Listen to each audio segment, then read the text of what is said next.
മനുഷ്യൻ കലാവിരുത് പ്രകടിപ്പിക്കാൻ തുടങ്ങിയ കാലത്തോളം തന്നെ പഴക്കമുണ്ടാവണം ഓരോ പ്രതിമകളും ഉണ്ടാക്കുന്നതിന്.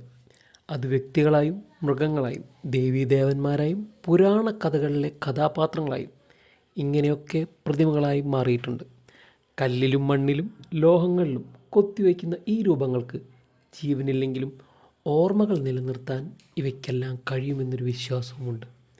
ഈ വിശ്വാസമാണ് ഭരണകൂടങ്ങൾ പോലും പ്രതിമ നിർമ്മിക്കുന്നതിനെ ഇറങ്ങിത്തിരിക്കുന്നതിൻ്റെ കാരണവും. നമുക്ക് പോവാം വിശ്വവിഖ്യാതമായ സ്തൂപങ്ങളെക്കുറിച്ച്. ചരിത്രാതീത കാലം മുതൽ ഇന്നുവരെ പല നാഗരിക സംസ്കാരങ്ങളിലും പ്രതിമകൾക്ക് സ്ഥാനമുണ്ടായിരുന്നതായി കാണുന്നുണ്ട്. പലതരത്തിലും വലിപ്പത്തിലുമുള്ള പ്രതിമകളായിരുന്നു ഇവയെല്ലാം. ലയൺമാൻ എന്ന് വിശേഷിക്കപ്പെടുന്ന ശില്പം ആദ്യകാല പ്രതിമകളിലൊന്നാണെന്നാണ് പറയപ്പെടുന്നത്. ഏകദേശം 32,000 വർഷങ്ങൾക്ക് മുൻപ് സൃഷ്ടിക്കപ്പെട്ടതാണെന്നാണ് ഇത് അനുമാനിക്കുന്നത്. അതുപോലെ പുരാതന കാലത്തെ ലോകത്തിലെ 7 അത്ഭുതങ്ങൾ ഉൾക്കൊള്ളുന്ന 2 പ്രതിമകളായിരുന്നു കൊളോസ് ഓഫ് റോഡയും ഒളിമ്പസിലെ സൂയിസ് പ്രതിമയും. ബുദ്ധമതത്തിലെ പ്രതിമകൾക്കും സഹസ്രാബ്ദങ്ങളുടെ പഴക്കമുണ്ട്. കല്ല്, മാർബിൾ, വെങ്കലം, മരം, വെള്ളി, ചെമ്പ്, സ്വർണം, സ്ക്രാപ്പ് മെറ്റൽ, പ്ലാസ്റ്റിക്, അലുമിനിയം, മെഴുക്, കോൺക്രീറ്റ് എന്നീ പറയുന്ന പല തരത്തിലുള്ള നിർമ്മാണ സാമഗ്രികളും പിൽക്കാലത്ത് വൈവിധ്യമായി വന്നുകൊണ്ടിരുന്നു. ഗ്രീക്ക് കലാകാരന്മാരുടെ ഇഷ്ടപ്പെട്ട വസ്തുക്കളാണ് മാർബിളും വെങ്കലവുമെല്ലാം. റോമക്കാർക്കത് മാർബിളാണ് കൂടുതൽ താല്പര്യം. പുരാതന പ്രതിമകൾ പലപ്പോഴും അവ നിർമ്മിച്ചിരുന്ന വസ്തുവിൻ്റെ പ്രതലത്തെ എടുത്തു കാണിക്കുന്നുണ്ട്. അനേകം പ്രതിമകൾ തിളങ്ങുന്ന നിറങ്ങളിൽ വരച്ചതുമുണ്ട്. മധ്യകാലത്തെ പ്രതിമകളിലും ചായം പൂശിയിരുന്നതായി കാണപ്പെടുന്നുണ്ട്. ചിലത് അവയുടെ യഥാർത്ഥ വർണ്ണങ്ങൾ നിലനിർത്തി അവ പിന്നീട് മികച്ച മോഡലുകളായി കണക്കാക്കപ്പെടുകയും ചെയ്തു വരുന്നു. കാലങ്ങൾക്കിപ്പുറം ലോകത്തിലെ ഏറ്റവും പൊക്കമുള്ള പ്രതിമയായി നമ്മളുടെ ഗുജറാത്തിലും ഒരു പ്രതിമ ഉയർന്നു നിൽക്കുന്നുണ്ട്. 182 മീറ്റർ ഉയരമുള്ള ഈ പ്രതിമയെ പിന്നിലാക്കുന്ന മറ്റൊന്നിൻ്റെ പണിയും നമ്മുടെ നാട്ടിൽ തന്നെ നടന്നുകൊണ്ടിരിക്കുകയാണ്. മഹാരാഷ്ട്ര സർക്കാർ നിർമ്മിക്കുന്ന ഛത്രപതി ശിവജിയുടെ പ്രതിമ കേരളവും പ്രതിമകളാൽ സമ്പുഷ്ടമാണ്. കൊല്ലം ചടയമംഗലത്തെ ജഡായു ശില്പം, ശംഖുമുഖത്തെ മലമ്പുഴ യക്ഷി പ്രതിമ, ആഞ്ജനേയഗിരി ഹനുമാൻ പ്രതിമ തുടങ്ങിയ നിരവധി മനോഹരമായ ശില്പങ്ങൾ നല്ല കാഴ്ചകളാണ്. ലോകം മുഴുവൻ സഞ്ചരിച്ചാൽ തല ഉയർത്തി നിൽക്കുന്ന അനേകം പ്രതിമകൾ ഈ ചരിത്ര കഥകൾ നമുക്ക് പറഞ്ഞു തരും. നർമ്മദാ തീരത്ത് ഏകതാ പ്രതിമ ഉയരുന്നതുവരെ ലോകത്തിലെ ഏറ്റവും ഉയരമുള്ള പ്രതിമയായി കണ്ടിരുന്ന ഒരു പ്രതിമയുണ്ട്, സ്പ്രിംഗ് ടെമ്പിൾ ബുദ്ധ. ഇപ്പോൾ അത് 2ാം സ്ഥാനത്താണ്. ചൈനയിലെ ഹെനാൻ പ്രവിശ്യയിലുള്ള ഈ പ്രതിമ ഉയരം ഏകദേശം 128 മീറ്ററാണ്. 20 മീറ്റർ ഉയരമുള്ള താമര ആകൃതിയിലുള്ള പീഠത്തിലാണ് ഈ പ്രതിമ സ്ഥിതി ചെയ്യുന്നത്. 97കളിൽ പണി തുടങ്ങി 2008 ഇതിൻ്റെ പണിയെല്ലാം അവസാനിച്ച് പ്രതിമ അനാച്ഛാദനം ചെയ്തു. 1000 ടൺ ഭാരമുള്ള പ്രതിമയുടെ ഉള്ളിൽ ഒരു ബുദ്ധാശ്രമവും ഉണ്ട്. ഈ പ്രതിമയുടെ ഭാരമാണ് കേട്ടോ 1000 ടൺ എന്ന് പറഞ്ഞത്. ഡ്രാഗൺ ഹെഡ് കൊടുമുടിയുടെ മുകളിലാണ് ഈ പ്രതിമ സ്ഥിതി ചെയ്തു വരുന്നതെന്ന് പറയപ്പെടുന്നു. ഹോക്കോൺ ക്ഷേത്രം ഇതിനു താഴെയുണ്ട്. ഇതിനോട് ചേർന്നുള്ള വെങ്കല ബെൽ ആകർഷണീയമായ മറ്റൊരു കാഴ്ചയാണ്. 116 മെട്രിക് ടൺ ഭാരമാണ് ഈ ബെല്ലിനുള്ളത്.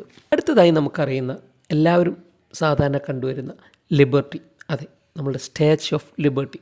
അമേരിക്കൻ ഐക്യനാടുകളിലെ ന്യൂയോർക്ക് ഹാർബറിലെ ലിബർട്ടി ദ്വീപിൽ സ്ഥിതി ചെയ്യുന്ന 93 മീറ്റർ ഉയരമുള്ള നിയോ ക്ലാസിക്കൽ പ്രതിമയാണ് വിശ്വവിഖ്യാതമായ സ്റ്റാച്യു ഓഫ് ലിബർട്ടി.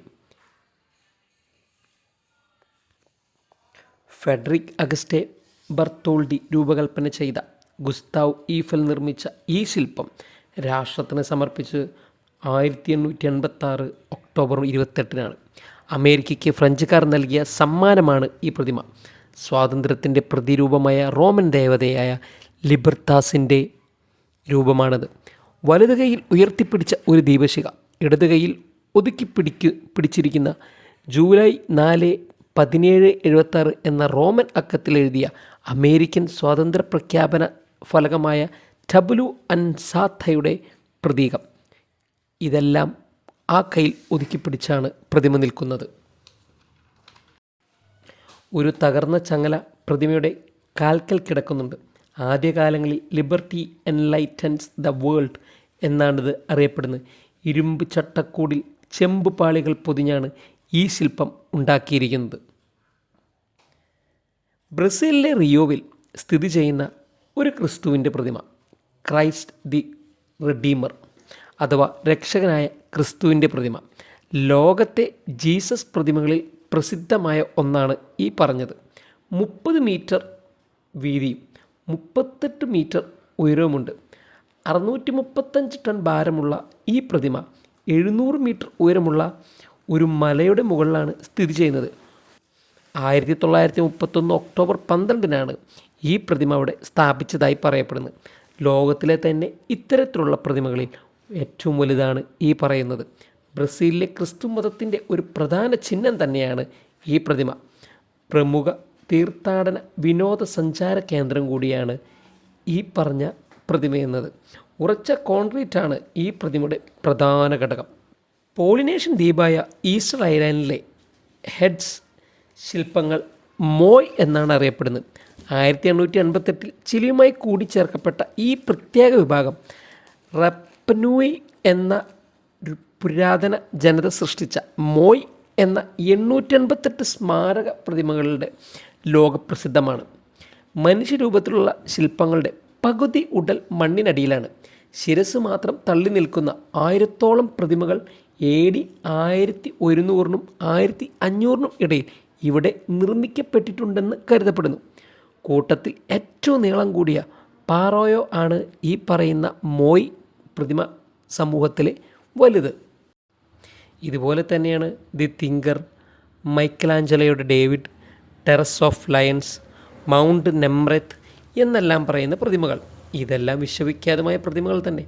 എന്നാലും ഗുജറാത്തുകാരനായ പട്ടേലിൻ്റെ സ്മാരക പ്രതിമ നിർമ്മിക്കുന്നത് 2010 അന്നത്തെ മുഖ്യമന്ത്രി നരേന്ദ്രമോദി പ്രഖ്യാപിച്ചിരുന്നൊരു കാര്യമായിരുന്നു. 2013 ഒക്ടോബറിൽ തറക്കല്ലിട്ടു. 2015 ഡിസംബറിൽ മുഴുവൻ സമയവും നിർമ്മാണം തുടങ്ങി. 50 ലക്ഷം കിലോ ഉരുക്ക് ഉപയോഗിച്ചാണ് ഇത് നിർമ്മിച്ചത്.